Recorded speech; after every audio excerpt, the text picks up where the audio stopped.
My mother kicked me out to give my room to the nanny, just to make it clear which daughter she never regretted having. My mother used to tell people I ruined her life before I ever took my first breath, and she said it with this little laugh that made everyone else think she was joking, but I knew she meant it. I did not know the full story when I was a kid, obviously, but I knew enough to understand that I was not part of any plan. The details came later in bits and pieces, usually when adults forgot I was in the room or when someone wanted to win an argument and threw the past in someone else's face. My mother was 20, in college, finally out of her parents' house, dating my father casually, and she got pregnant with me. She wanted to end the pregnancy. My father, who has never met a boundary he did not stomp right through, got excited, told his parents, then told her parents before she even had time to figure out what she wanted. And after that, there was no way back for anyone. My grandparents on her side were the kind of religious that cared more about appearances than about people. According to my grandmother, when my father blurted out the news at a family dinner, she did not think about my mother's health or future. She thought about the people at church and how fast gossip traveled. My grandfather told my mother that if she even considered ending the pregnancy, she would be cut off completely. No tuition, no rent, no family. My father and my mother had a huge fight, broke up before my next ultrasound, and never got back together. My grandparents told everyone they were standing by their daughter through a difficult time. And what that meant in reality was forcing her to carry a baby she did not want while controlling every decision and calling it love. There is one afternoon from when I was maybe 8 that still plays in my head like a badly recorded video. My mother had one of her church friends over, the kind who always smelled like strong perfume and carried a Bible that looked more like a prop than something she actually read. And I was supposed to be in my room doing homework. The walls in that house were thin and my door never closed all the way, so I could hear the rise and fall of their voices even when I pretended I was not listening. My mother poured coffee into the good cups she only used for company and started telling the story she always told when she wanted people to feel sorry for her. The one where I was the tragic plot twist that ruined her life. She talked about how she had been so close to finishing school, how she had plans, how she had been naive enough to trust my father. Then she lowered her voice just enough to make it sound intimate and said, "I did not even get a choice. They backed me into a corner, and now I am paying for it every single day." There was this little pause, and then her friend asked softly, "Do you ever regret it?" Meaning me, obviously. And my mother sighed like she was carrying the weight of the world on her shoulders and said, "I try not to think about it, but some days are harder than others." I remember sitting there with my pencil in my hand, staring at a math problem that suddenly did not matter at all, and feeling my ears burn like I had done something wrong just by existing in the next room. She knew I was home. She knew I could hear her if I walked down the hallway for a snack or to use the bathroom, and she still framed me like a punishment in her own living room. When her friend left that night, my mother knocked on my door, came in without waiting for me to answer, and asked if I had finished my homework. I nodded and she said, "Good. At least you are useful for something." Then turned off my light and walked out like she had not just spent the last hour explaining to someone else how my entire life was an inconvenience she had never wanted. I think that was the first time I understood, in a way I could not explain yet, that whatever softness other mothers seemed to have for their kids, mine kept locked away somewhere I was never going to reach. By the time I was born, that relationship was already dead and cold. My father still showed up at the hospital with flowers and a stuffed animal from the gift shop, trying to play the part of the excited new dad. But my mother looked at him like he was just another thing she had to survive. My grandmother used to brag about how she was the first one to hold me because my mother was exhausted and not in a good headspace, which is her polite way of saying my mother would not look at me for hours. When she finally did, according to my grandmother, she sighed and said something like, "Well, there goes my life," as if I was a car that had broken down instead of a newborn. My grandparents set up the system that would define my whole childhood. They paid my school tuition directly to the school, not through my mother, so she would not mismanage the money. They sent a fixed amount every month for my food and clothes, and my mother had to send them receipts as proof it was all for me. They loved the idea of being saviors. My mother got to keep a roof over her head as long as she cooperated, and I became the project they used to keep her in line.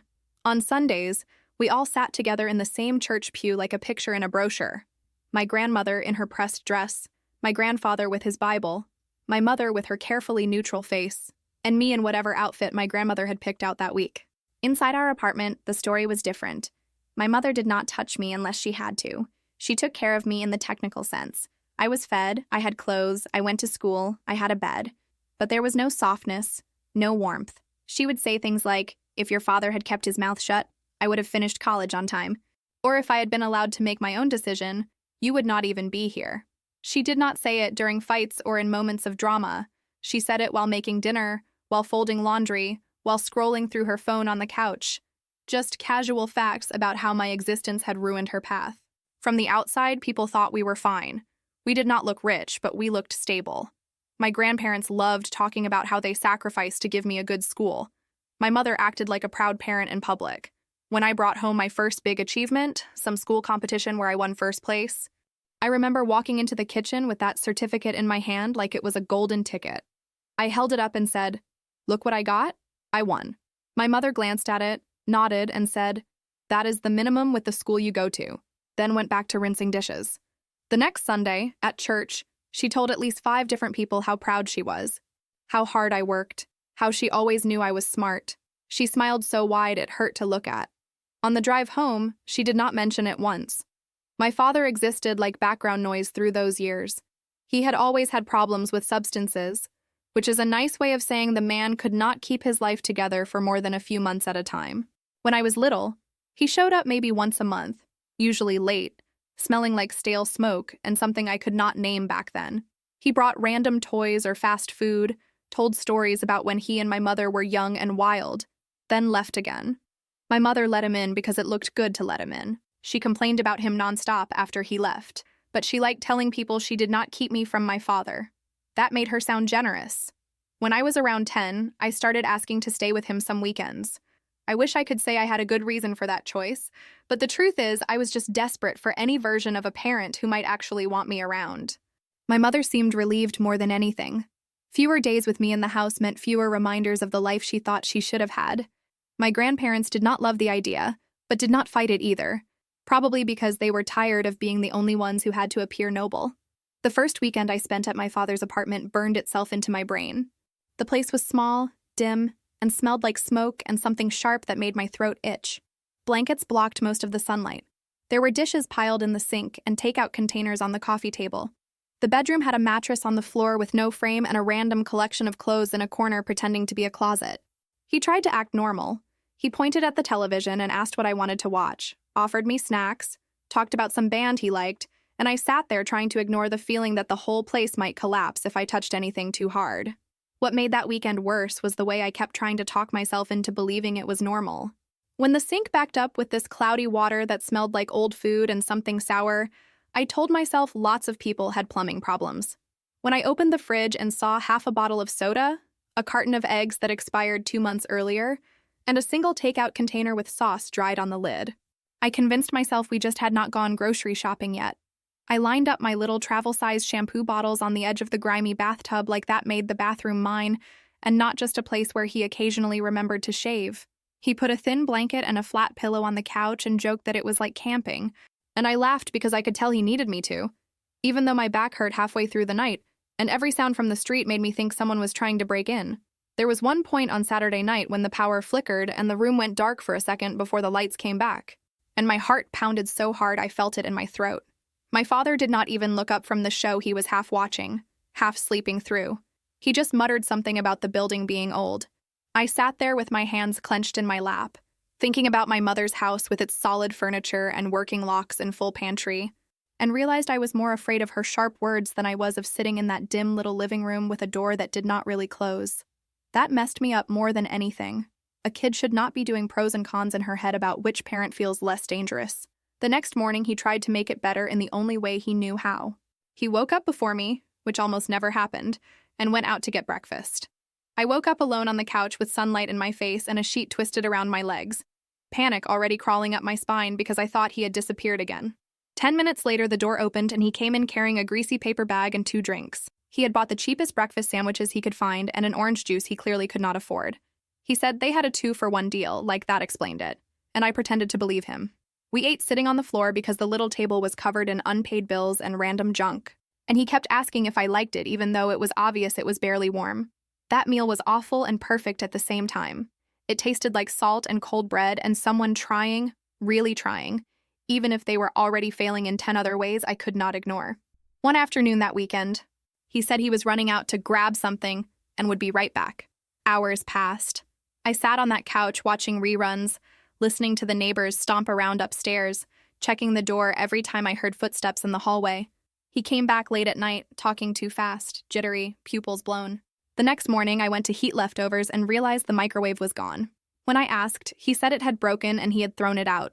Later, I heard him on the phone telling someone he had sold it for quick cash. That was the first time it really clicked that just existing in his space, needing food and attention and basic supervision, was an actual problem he could not afford. Back home, nothing softened toward me because my father was a mess. If anything, it gave my mother new ammo. Anytime I brought up something I wanted, even something small, she would sigh and say, "Do you want to end up like him? Always begging for help, always depending on other people." She reminded me regularly that my grandparents were paying for my school, for my clothes, for any chance I had at a normal life, and that one wrong move could make all of that vanish. I learned to keep my needs small and hidden. I learned to say thank you for things nobody should have to beg for. When I hit my mid-teens, my mother started dating someone. He had a decent job, came from a family my grandparents approved of, and wore button-down shirts even on weekends. He was polite to me in that distant way where you could tell he had not signed up for a package that included a teenage daughter. He called me kid and asked how school was, but he never really looked at me when he said it. My mother, though, lit up around him. She laughed differently. She cooked more elaborate meals. She cleaned our already clean apartment twice as much. It was like she finally saw a version of her life that did not revolve around me, and she wanted it badly. They got married when I was around 17. The wedding was small, tasteful, and suffocating. My grandparents sat in the front row acting like they had orchestrated the whole thing. There were speeches about second chances and new beginnings. People told my mother she deserved happiness, and they meant it. Nobody asked what I deserved.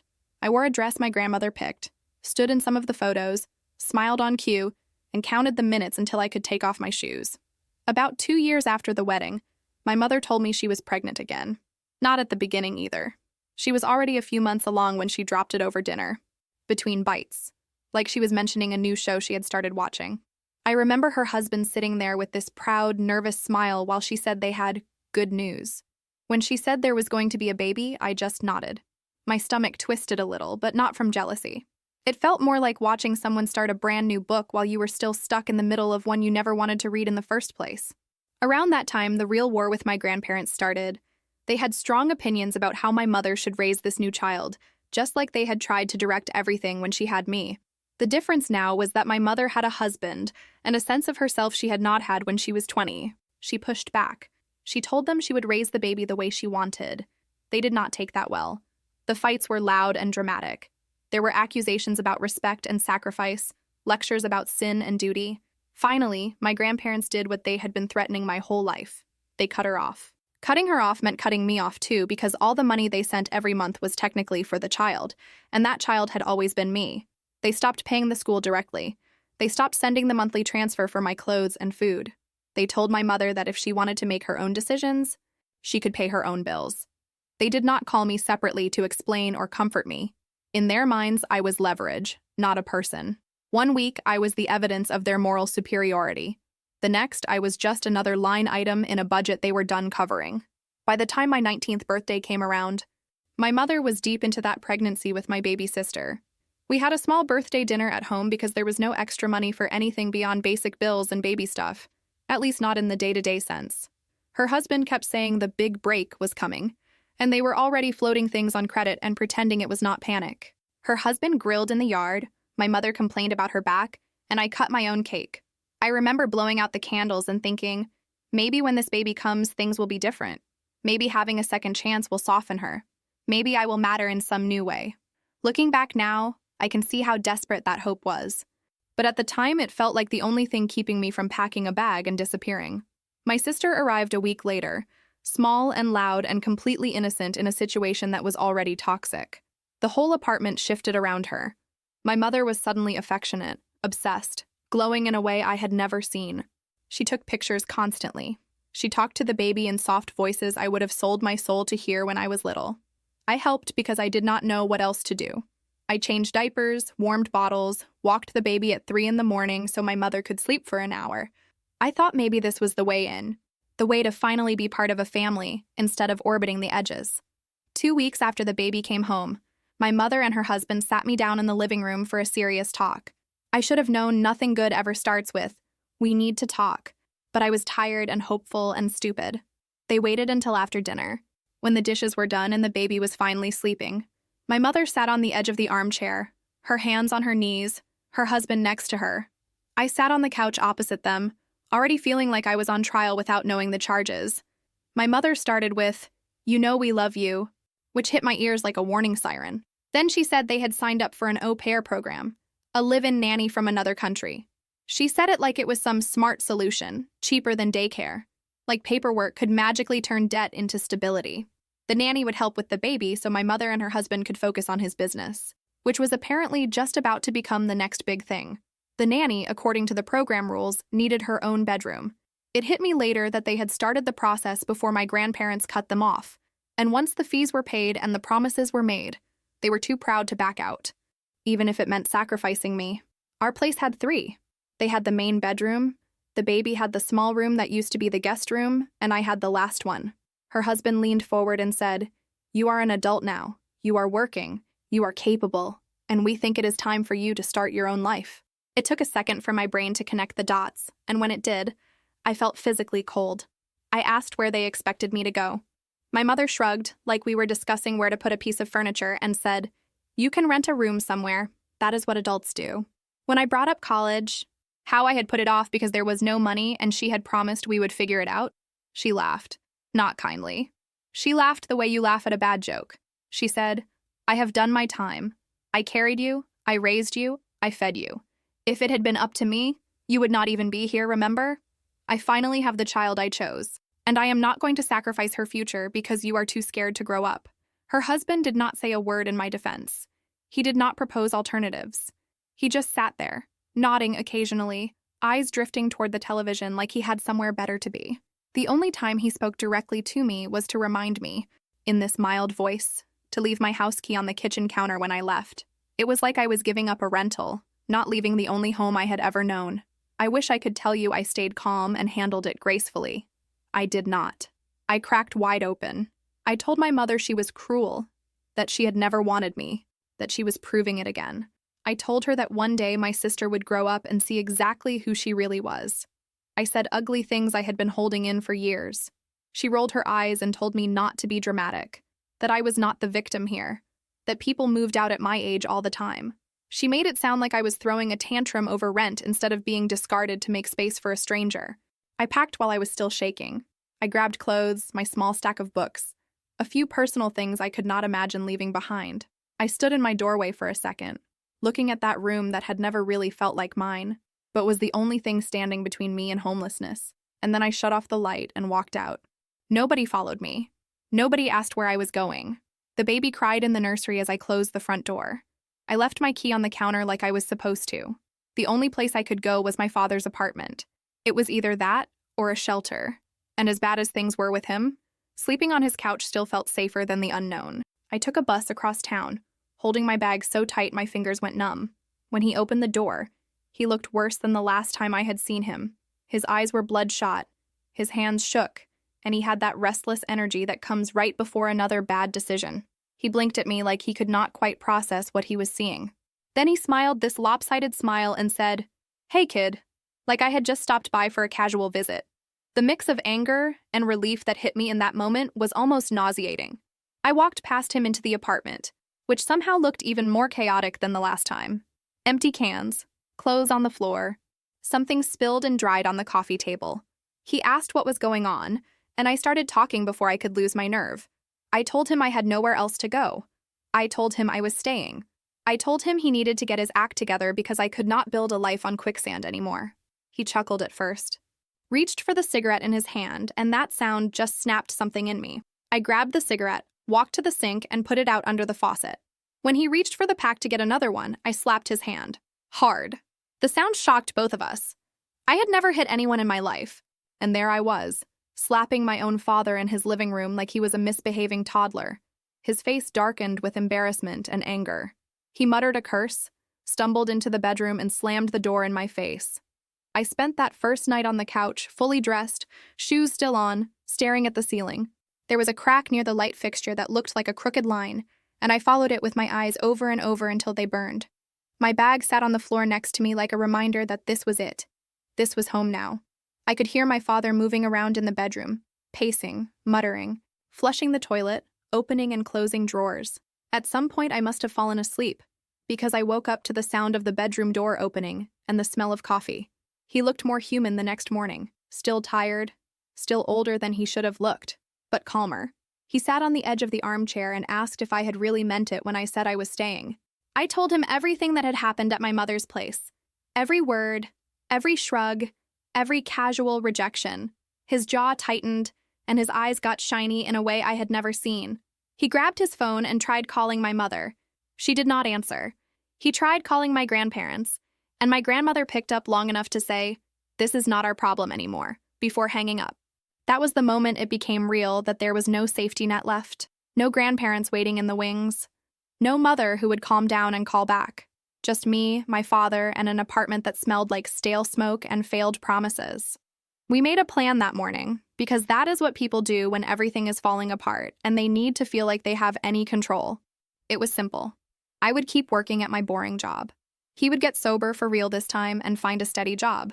We would split the bills. We would keep a roof over our heads by any means we could manage. Reality did not care about our plan. The next months were some of the hardest of my life. My father tried. I will give him that. He went to a few support group meetings because I pushed him. He applied for jobs, printed out resumes, went to interviews. Sometimes he came back hopeful, sometimes he came back crushed, and sometimes he did not come back at all until late at night, eyes glassy, smelling like every bad decision he had ever made. We got our power shut off once because he used the bill money for something else. We got a notice on the door threatening eviction. I started sleeping with my wallet under my pillow after I woke up to find him standing over my bag, fingers already on the envelope with the rent money. The night I caught him like that, hunched over my backpack, was one of those moments that split your life into before and after.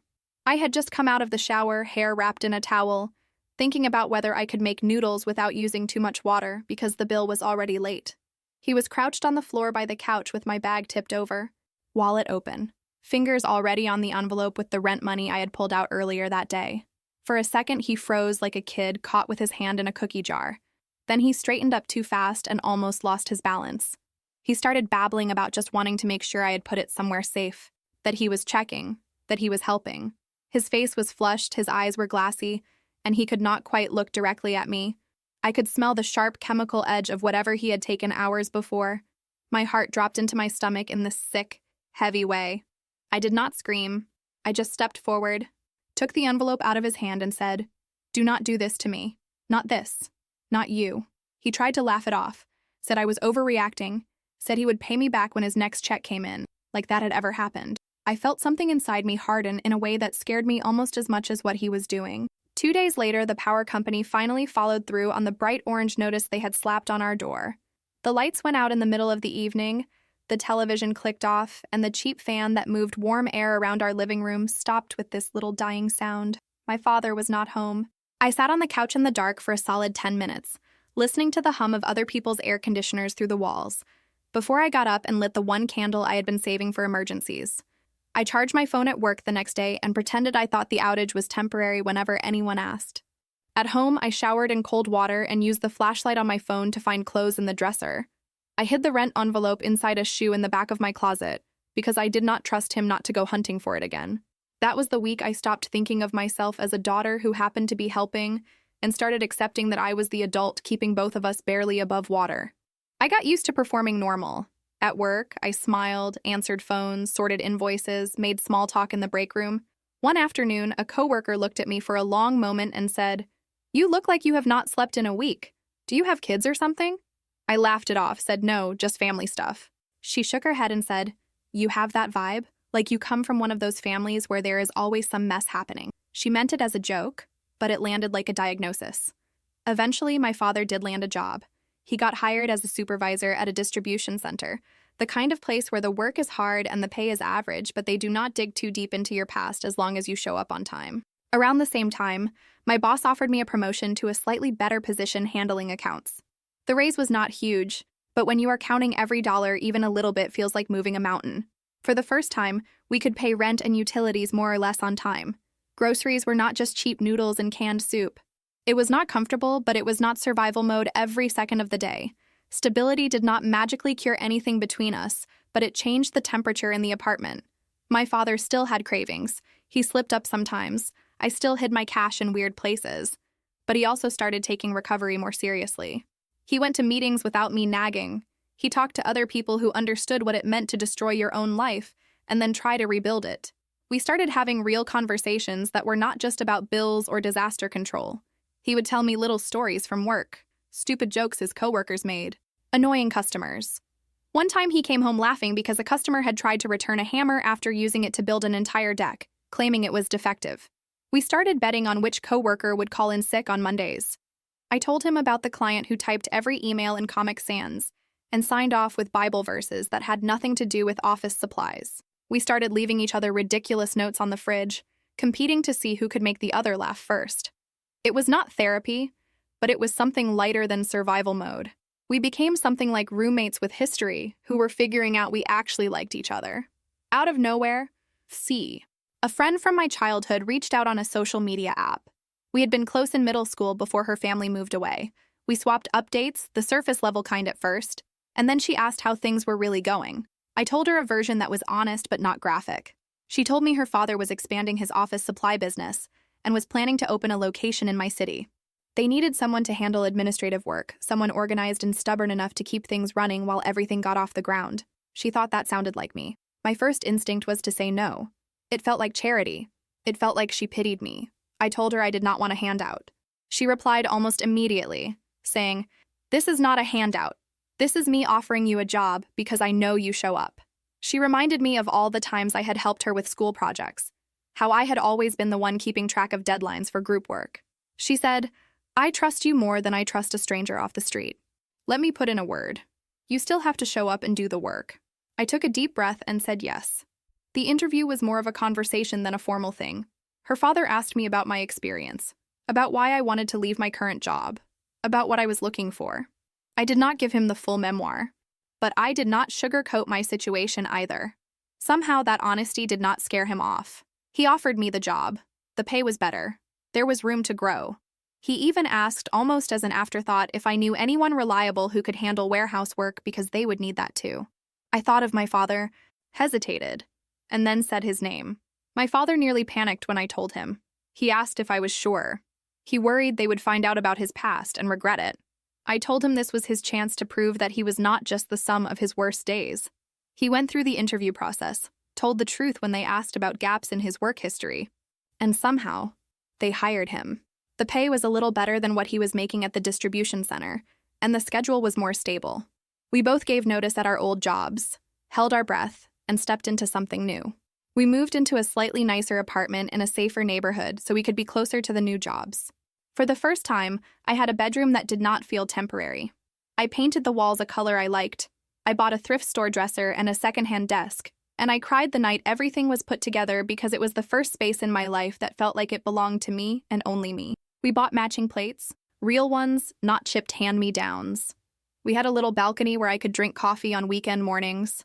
It was not fancy, but it was ours. The first night in that new apartment did not feel like one of those fresh start moments people post about on social media. It felt awkward and echoey. The walls were bare. The carpet smelled vaguely like the last tenant's cooking, and our furniture looked too small and too tired for the space.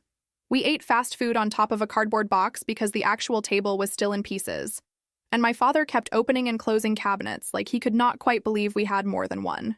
After we finished eating, he held up one of the plastic cups and said, "We will get real glasses when your first paycheck hits," like it was some big fancy plan, and I laughed harder than the joke deserved because it was the first time in a long time that the future did not feel like a black hole. Later, when he went to bed, I sat on the floor in my half-unpacked room with a pile of old photos spread out around me. There were pictures of me as a baby that my grandparents had insisted on printing and framing, school portraits where my smile looked just a little too forced, a blurry shot of my father holding me at some park when I was small enough to fit on his hip. I taped a few of them to the wall with the cheap sticky putty we had picked up at the dollar store, not because they were beautiful or because they made me feel good, but because I needed proof that my life had actually happened, that I had been a kid once, and not just this permanent inconvenience moving from one tense living room to another. Outside, I could hear cars passing and someone laughing on the sidewalk, and for the first time in years, I realized that nobody in this building knew anything about us. There was a strange kind of safety in that, in being anonymous and boring in a place where the neighbors did not greet you with, "So how is your mother holding up?" I fell asleep that night with the window cracked open and the air smelling like rain and exhaust, listening to my father snore down the hall and thinking, "This is not much, but it is ours." No one was going to tell me to keep my shoes out of the entryway because guests might see them. No one was going to remind me that the electricity or the rent or the food on the table existed because of someone else's generosity. If the lights stayed on, it would be because we paid for them. If they went off, it would be because we messed up, not because someone decided to teach us a lesson. It was terrifying and freeing at the same time, like standing at the edge of a pool and realizing that if you jump, there is nobody coming in after you but you want to feel the water anyway. My friend who got me the job checked in regularly those first few months. She would text asking how I was settling in, if her dad was being weird about anything, if I needed help with the apartment. When I tried to thank her for the 100th time, she shut me down and said, "You would have done the same for me." And we both knew that was true. She became one of those rare people who shows up when it matters and does not keep score. On my birthday that year, she took me out for cheap wine and expensive dessert. And when I started to cry halfway through explaining why the day felt complicated, she just pushed the whole dessert plate toward me and said, "Eat your feelings, I will order another one." One Saturday morning, about a month after we moved in, I woke up to the smell of actual breakfast being cooked. Not cereal, not toast. My father was in the kitchen making scrambled eggs and humming something off-key. When I walked in, he looked almost embarrassed and said he was practicing for when he had to host his sponsor from the meetings. But there were 2 plates. He slid one toward me without making a big deal out of it. We ate breakfast together in our small kitchen with morning light coming through the window, and for maybe 5 minutes I felt what normal families probably feel every single day without even noticing. It was not fireworks. It was just breakfast. But I had to leave the table before I finished eating because my eyes started burning and I did not want to cry over scrambled eggs. I wish I could say I hugged him or said something profound, but all I managed was a shaky joke about not burning the toast, and somehow that felt like enough for that morning. Years went by. Not a lifetime, but enough time that the rawness of those earlier years started to scab over. I did well at work. My boss trusted me. I got small raises and more responsibility. My father stayed with the job, showed up, got a reputation as the guy who would cover a shift if someone else called out. He kept going to meetings. He still had hard days, and so did I. But the disasters got fewer and further between. We lived like regular people, complaining about traffic and laundry instead of figuring out which bill to let slide, and hoping we would not get evicted. Through all of that, my relationship with my mother and her side of the family stayed exactly the same, non-existent. No calls, no texts, no birthday cards that got lost in the mail. If I wanted to, I could have convinced myself they had all just evaporated. I heard little updates occasionally through people who did not realize they were stepping on a landmine when they mentioned them. My sister was growing up. My grandparents were getting older. My mother's husband's business was not the miracle they had promised, but apparently they were still pretending everything was fine. Then, one random weekday afternoon, my phone rang with a number I did not recognize. I almost let it go to voicemail, but something in my gut told me to pick up. I said hello, and there was a pause. Then I heard my mother's voice for the first time in years. It is ridiculous how a voice can drag you right back into being a scared kid again. My hand started shaking. I did not say anything at first. She said my name quietly, like she was not sure I would stay on the line. She did not start with, "I am sorry." Of course she did not. She started with, "I know it has been a while," and then, "We are in trouble." She told me she had left her stable job a few years earlier to help her husband with a new venture. They had taken out loans, put expenses on credit cards, poured everything into it. It had failed, slowly, and then all at once. They were behind on payments. They had already sold the house, the nicer car, jewelry, anything that could bring in quick money. They were living in a small rental and still drowning. She said she had heard from some relatives that I was doing well, that I had a good job, that I lived in a nice place. And she sounded half impressed, half offended when she said it. Then she got to the point. She said she needed my help. Not advice, not emotional support, money. She told me there were specific debts with deadlines looming, and if they did not pay, they risked losing their home. She mentioned my sister, said she was old enough now to understand what was going on, said she was terrified. She said she does not deserve this, and I could feel the hook in those words. Of course, my sister did not deserve any of it. The question was whether I was supposed to be the answer. I told her I needed time to think. She agreed, but she sounded more relieved than emotional, like she had just secured a loan extension. Over the next few days, my phone became a constant reminder of that conversation. She texted me lists of numbers I did not ask for, amounts, and due dates. When I did not reply fast enough, the messages got sharper. She said things like, "We cannot stall the bank forever," and "Your sister is counting on us." The "we" in those sentences made me want to throw my phone across the room. Part of me waited for an apology. Just one. Any acknowledgement that what she had done to me was wrong. I thought, if she can say she is sorry for the way she treated me, if she can admit even once that kicking me out the way she did was cruel, maybe I can help in some limited way. I do not owe it, but maybe I can choose it. Every time we talked, I tried to steer the conversation gently in that direction.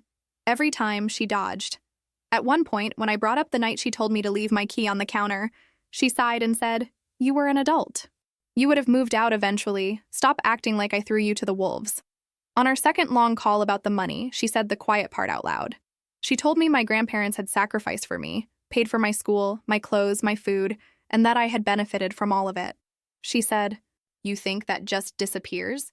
You think you do not owe anything back? We all did what we had to do for you. Now you can do something for us." In her mind, my entire childhood had been a loan, and the interest was due.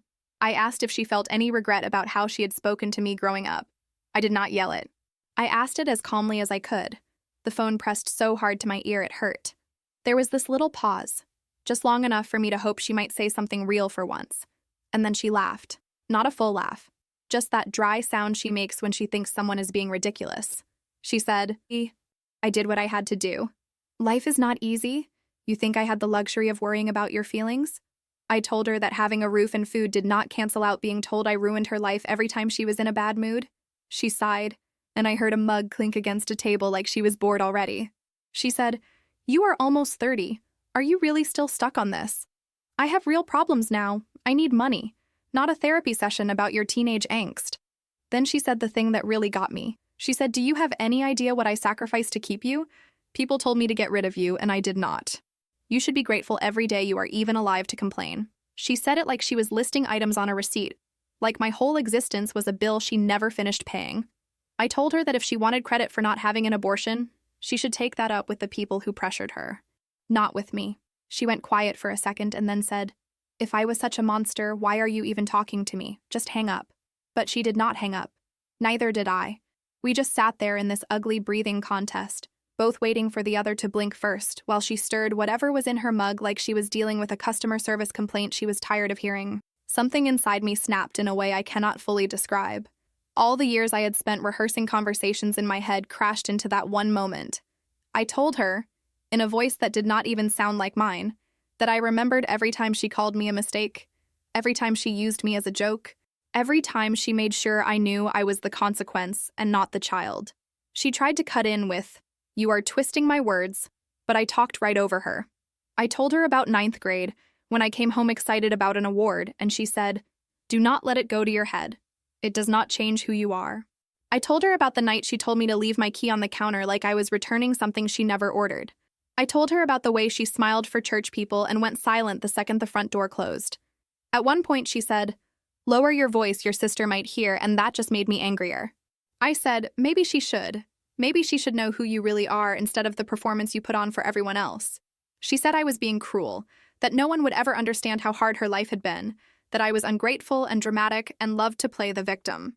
I told her that if telling the truth made me the villain in her story, I could live with that.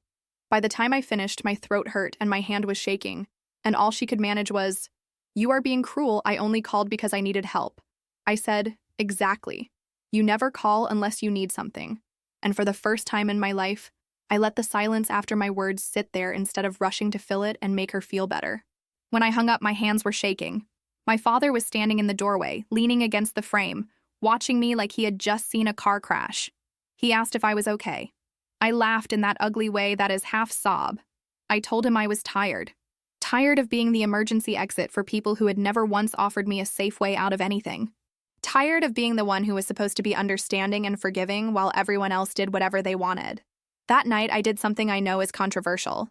I opened a blank post on a social media app, stared at the empty box for a long time, and then started typing like my hands were trying to outrun my second thoughts. I wrote about being told I ruined her life before I was old enough to spell the word ruin. I wrote about being introduced as the consequence, the lesson, the warning, instead of the daughter.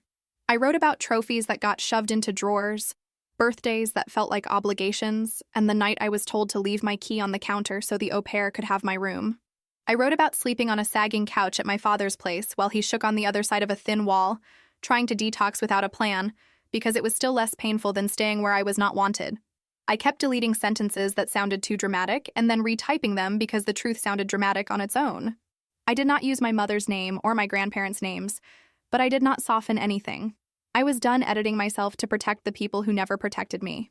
The responses started coming in faster than I expected. At first, it was just a couple of likes from people I barely talked to anymore, and one comment from an old coworker that said, "I had no idea," with a little broken heart icon. Then my cousin shared it and added, "This is our family," like some kind of warning label. And that is when it really took off inside that small circle of people who knew us.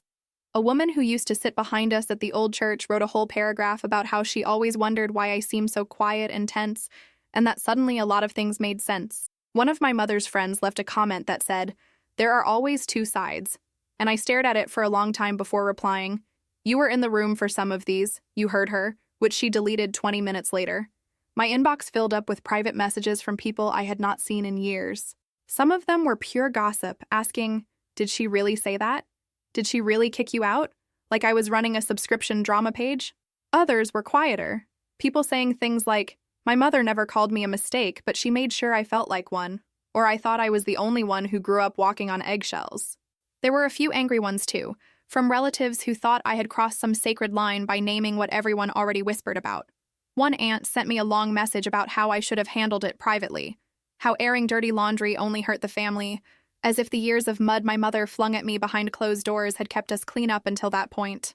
The weirdest part was seeing my mother respond without responding. She did not comment on my post, of course. Instead, she made her own vague little status about betrayal, and how some people will twist your sacrifices into abuse because they cannot handle the truth. Half her friends rushed to comfort her in the comments, telling her she was a strong woman, that she had done her best, that children could be so cruel. I read every single one, even though I knew I should have muted her years ago. It felt like watching a play I had seen 1,000 times from backstage, except this time I had finally stepped out and said, "Actually, here is what it looked like when the curtain was closed." I attached screenshots of a few of my mother's recent texts, with her number blurred but the words clear. The ones where she said I owed her. The ones where she tried to hang my sister's fear around my neck. I stared at that post for a long time. My finger hovered over the button. I thought about my grandparents sitting in their neat living room, about my aunt who always defended my mother, about the cousin who used to call me dramatic whenever I hinted that things at home were not as perfect as people thought. Then I thought about the little version of me who stood in a kitchen with a certificate in her hand and got a shrug instead of pride. I hit share. My phone lit up almost immediately. People commented, messaged, reacted with little icons that felt way too small for what I had just thrown into the world.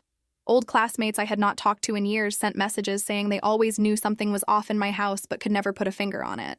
A woman I barely remembered from church wrote that she had believed my mother when she joked about me being difficult, and now she was ashamed of herself. A few people jumped in to defend my mother without knowing the first thing about our life, saying no parent is perfect and I needed to stop living in the past. And of course, those comments got liked by the exact kind of people I expected. Strangers told their own stories in the replies, about being the scapegoat child, the unwanted one, the kid who got the leftovers of everyone's patience.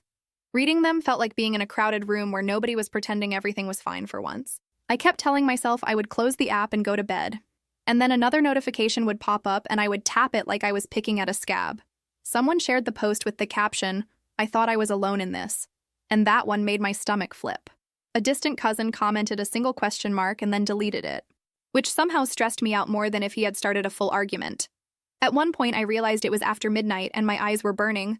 My phone battery was down to 10%, and my heart was racing like I had run somewhere when I had not moved from the chair. I plugged the phone in across the room so I would have to physically get up to check it, then lay on my bed staring at the ceiling, feeling equal parts exposed and relieved. There was no taking it back anymore. The story was out. I remember staring at the ceiling and thinking, well, you finally said it. Now you have to live with it. My father saw the post later that evening. He sat there with his reading glasses, slowly scrolling, his mouth a thin line. When he looked up, he said, "I am not going to lie. Seeing all of that written out like that makes my stomach twist. Not because it is wrong, because it is true." He asked if I was sure I wanted to deal with whatever came next. I told him that for most of my life, everyone else had gotten to control the narrative. They got to be the heroes in their own stories, while I played the ungrateful child who never appreciated their sacrifice. For once, I wanted my version out there too. For about a week, my mother stayed quiet. I know she saw it because people told me she had called them sobbing, saying I had betrayed her.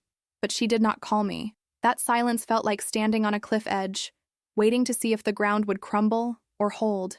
Then, 2 weeks later, my phone rang again with a number I did not know. It was her. She did not bother pretending everything was fine. She came in hot. She said I had dragged her name through the mud, that people at church were whispering, that neighbors were looking at her differently. She said I had twisted things to make myself look like a victim and her look like a monster. I asked her which parts of what I had written were not true. She paused, then said, "That is not the point. The point is, you did not have to say it." She told me she regretted ever having me. She had said versions of that before when I was a kid, always with that half-joking tone, but this time there was nothing playful about it. She said, "I should have walked away when I had the chance. You have done nothing but bring misery into my life." The words landed, but they did not break me like they would have in the past. I was hurt, but I was also angry and strangely clear. I told her I regretted her too. I told her I would have rather grown up alone than with a mother who made me feel like a punishment. She tried one last time to use my sister as a weapon. She said my sister was being bullied at school now because other kids' parents had seen my post. She said her husband was furious and had moved into the spare room, that he blamed her for involving me. She said they had to move to another city because she could not show her face anymore. She blamed all of that on me, like my words had created the behavior, not just exposed it. I told her I did not control what other people did with the truth. I told her I hoped my sister would one day understand that the mess she was living in existed long before I wrote anything. We ended the call with her saying she never wanted to hear from me again, and me telling her I believed her. She blocked my number. I blocked hers. A month later, after the storm had mostly passed, I quietly deleted the post. Not because I regretted it, but because I felt like I had already gotten what I needed. My story had been told. People had seen the other side. I did not need to keep the wound open forever. Life went back to its new version of normal. I still went to work. I still came home to the apartment I shared with my father. We still had dinner in front of the television more nights than not. But something in me had shifted. I felt less haunted by the idea that I was supposed to fix everything, prove something, save someone. I stopped checking my phone for messages from people who had never shown up for me in the first place. Sometimes my sister emails me from an account she set up herself, using the old family computer after everyone is asleep. She tells me about school and friends and how our mother gets mad if she spends too long in the shower. I answer when I can. I tell her that I love her, even from far away. I do not talk badly about our mother to her. I do not need to. Time will fill in the rest. Last month, she asked if she could call me instead of just emailing. We talked for an hour about nothing important, school, friends, a show she was watching. When we hung up, I realized we sounded like sisters who actually knew each other, and that felt like enough for now. I do not know where this goes, but at least it is going somewhere. Most days, my life would sound boring if I described it to someone who loves chaos. I work, I pay bills, I meet friends for coffee. I listen to music while I clean. I make grocery lists. I argue with my father about whose turn it is to take the trash out. We laugh about small things. We sit in comfortable silence. Sometimes we talk about the past in a way that feels less like ripping off a bandage and more like comparing scars. He tells me he is proud of me more often now. I am still learning how to believe him. There are nights when my brain replays everything and asks if I went too far. Did I need to post that story? Could I have handled it more quietly? Maybe. There's a version of this where I never hit share, where I let my mother keep her image while I keep my distance. But that version would have left me carrying all the weight alone. Writing it down, letting other people see it, forced me to admit to myself that it was real and that it was as bad as it felt. It was not a nightmare I had exaggerated. It was my life. I do not have some neat closure to offer. My mother did not suddenly see the light and come back with apologies. My grandparents did not reach out with regrets. My sister and I are figuring out our own relationship in the shadows of everything that happened before she was even old enough to remember. My father and I keep moving forward one ordinary day at a time. I am not healed, but I am not drowning either. If there is any point to all of this, it is that sometimes choosing yourself looks ugly from the outside. Sometimes it looks like the wrong person is walking away. People are still free to think I am the villain in my mother's story. They probably always will. In my own story, I am just a woman who finally stopped begging to be loved by someone who never wanted the job and learned to build a life with the imperfect, inconvenient love that actually showed up.